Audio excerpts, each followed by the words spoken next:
সবাইকে নমস্কার। পুজোর পর পাতা প্রসাদ বিতরণের আজ তৃতীয় দিন। খুবই সুন্দর ও শৃঙ্খলাবদ্ধভাবে প্রসাদ বিতরণ হয়েছে পুণ্যার্থীদের মধ্যে।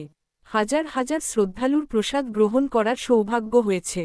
তবে মাতা দুর্গার কৃপায় কোনো অপ্রীতিকর ঘটনার সামনে আসেনি। তবে আজ থেকে পাতা বাবার প্রসাদ বিতরণের স্থান পরিবর্তন করা হয়েছে। রাস্তায় অতিরিক্ত ভিড়ের কারণে এবং গ্রামের মানুষের চলাফেরায় যে অসুবিধা হচ্ছিল তা বিবেচনা করে এই সিদ্ধান্ত নেওয়া হয়েছে। তবে কারো কোনো অসুবিধা হয় নাই, কারণ পাতা বাবার বাড়ির পাশের প্রশস্ত মাঠেই পাতা প্রসাদ বিতরণের ব্যবস্থা করা হয়েছিল। এই নতুন স্থানে প্রসাদ বিতরণের ব্যবস্থা আরও সুশৃঙ্খল ও সুবিধাজনকভাবে সম্পন্ন হয়েছে। মাঠের খোলামেলা পরিবেশে সকলে সহজেই প্রসাদ গ্রহণ করতে পেরেছেন।